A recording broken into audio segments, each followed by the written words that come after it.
अस्सलाम वालेकुम। मेरा नाम है डॉक्टर इरम वाजिद और आप देख रहे हैं clinic with doctor Iram Wajid. कैसे हैं आप सब? उम्मीद है कि आप सब खैरियत से होंगे। आज हम अपनी पुरानी वीडियो को कंटिन्यू करते हुए आज उसकी ट्रीटमेंट हम आपसे शेयर करेंगे। जैसे कि पुरानी वीडियो में मैंने आपसे बताया था कि कुछ ऐसी ख़वातीन होती हैं जिन्हें कभी हैज़ नहीं आता, यानी माहवारी उनको नहीं आती है। तो उनकी मैंने ग्रुपिंग की है आपके लिए ताकि आसानी से आपको समझ आ सके। तो आप जहन में सोचें कि आपके पास एक खातून आ रही है जिसकी हाइट भी छोटी है और साथ में उनके सेकेंडरी सेक्सुअल कैरेक्टरिस्टिक्स डेवलप नहीं हुए हैं, यानी ब्रेस्ट डेवलप नहीं हुए हैं और साथ में ज़ेर नाफ और बगल के बाल भी नहीं आए हैं और साथ में उसे कभी माहवारी नहीं आई है। तो ये कैसी ख़वातीन होती हैं? ये ख़वातीन वो होती है जिनके अंदर ज़्यादातर क्रोमोसोमल एबनॉर्मलिटीज़ होती हैं, यानी अंदर क्रोमोसोम्स का मसला होता है। जैसे कि टर्नर सिंड्रोम की मैंने बात की थी और साथ में मिक्स्ड गोनाडल डिसजेनेसिस की बात की थी। इन ख़वातीन में हम क्या करते हैं कि उनकी हाइट इंक्रीज़ करने के लिए, उनका कद बढ़ाने के लिए हम ग्रोथ हार्मोन्स का इस्तेमाल करते हैं, जिसकी डोज तकरीबन 0.2 माइक्रोग्राम्स पर केजी पर डे के हिसाब से उनको लगाते हैं ताकि उनकी डिज़ायर्ड डोज जब तक अचीव नहीं हो जाती।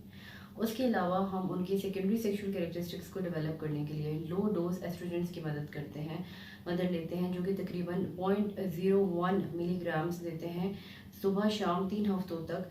और ये तकरीबन काफ़ी महीनों तक इसका सिलसिला जारी रहता है जब तक ये उनमें सेकेंडरी सेक्सुअल कैरेक्टरिस्टिक्स की डेवलपमेंट होती है। उसके अलावा माहवारी को शुरू करने के लिए हम कंबाइंड ओरल कंट्रासेप्टिव पिल, जैसे चाबी वाली गोली भी आम जुबान में कहा जाता है, वो देते हैं ताकि उनकी माहवारी आना शुरू हो जाए।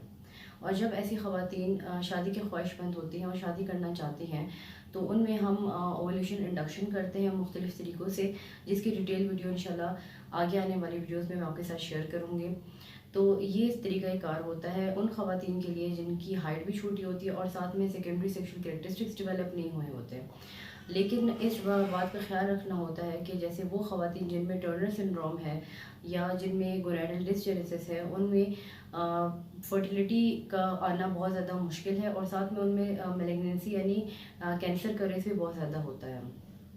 दूसरे ग्रुप में हमारे पास वो ख़वातीन आती हैं जिनमें हाइट नॉर्मल होती है लेकिन बाकी सेकेंडरी सेक्स कैरेक्टरिस्टिक्स डेवलप नहीं हुए होते हैं। ऐसे मरीज़ों में हम ग्रोथ हार्मोन का इस्तेमाल नहीं करते क्योंकि हाइट नॉर्मल है। तो सिंपल इनमें आइसोलेटेड गोनेडोट्रोफिन हार्मोन डेफिशिएंसीज होती हैं जिनको हम सिर्फ ट्रीट करते हैं by giving them low dose oestrogens ताकि उनकी सेकेंडरी सेक्स कैरेक्टरिस्टिक्स डेवलप हो सकें। उसके अलावा इनमें अगर प्रोलैक्टिन लेवल बहुत ज़्यादा हाई होता है तो हम उनको ब्रोमोक्रिप्टीन टैबलेट देते हैं 2.5 mg सुबह शाम देते हैं, जब तक उनका प्रोलैक्टिन लेवल नॉर्मलाइज नहीं हो जाता और उनके सेकेंडरी सेक्सुअल कैरेक्टरिस्टिक्स डेवलप हो जाते हैं और साथ में पीरियड्स रिज्यूम हो जाते हैं।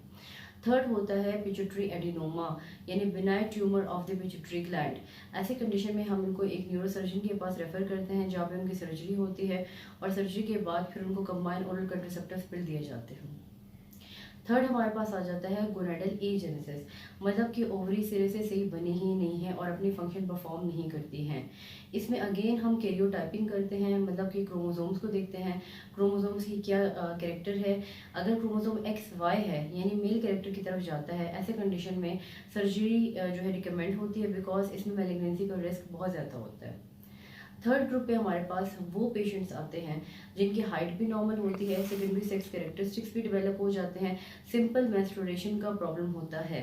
ऐसे ख़वातीन में हम देखते हैं कि कोई एनाटॉमिकल ऑब्स्ट्रक्शन तो नहीं है, यानी जैसे मैंने आपको बताया कि इम्परफोरेट हाइमन होती है या ट्रांसवर्स विजाइनल सेप्टम होता है या विजाइना एब्सेंट होती है या नॉन फंक्शनल यूट्रस होता है। ऐसे कंडीशन में हम इनकी रिकन्स्ट्रक्शन सर्जरी जो है इनको बता दें कि ये रिकन्स्ट्रक्शन सर्जरी करवाएं, जिससे इनका जो है एनाटॉमिकल डिफेक्ट करेक्ट होता है और साथ में मेंस्ट्रुएशन जो है वो शुरू हो जाती है। सेकेंड इसमें ग्रुप आ जाता है टेस्टिकुलर फेमिनाइजेशन सिंड्रोम, यानी वो ख़वातीन जिनमें सिर्फ हैज़ नहीं आया लेकिन बाकी सारे उनके सेकेंडरी सेक्स कैरेक्टरिस्टिक्स डेवलप है लेकिन वो थोड़ा मेल लाइक कैरेक्टर शो करते हैं, यानी क्लाइटोरिस बड़ी होती है और साथ में लीबिया जो है मेजोरा जो है वो बिल्कुल सक्रोटम की तरह नज़र आ रहा होता है और थोड़ी आवाज़ इनकी भारी होती है। ये जैसे मैंने आपको ख्वाजा सरा की एग्जांपल दी थी। ऐसे कंडीशंस जो होते हैं, ये जो औरतें होती हैं जेनेटिकली ये मेल होती है, यानी अंदर से इनका मेल कैरेक्टर होता है लेकिन ये बाहर से फीमेल शो होती है। तो ऐसे कंडीशंस में हम इनको गोनेडेक्टमी का बताते हैं, यानी अपने गोनैड्स रिमूव करें। इनके अंदर जो मेल गोनैड्स पाए जाते हैं वो या तो पेल्विक रीजन में होते हैं, इंग्वाइनल रीजन में होते हैं, इंट्राअब्डोमिनल होते हैं, क्योंकि ऐसे गोनैड्स जो है उनमें मैलिग्नेंसी का रिस्क ज़्यादा होता है। जब वो ऑपरेशन करवा लेती है उसके बाद हम उनको कंबाइंड ओरल कंट्रासेप्टिव पिल देते हैं, एचआरटी देते हैं।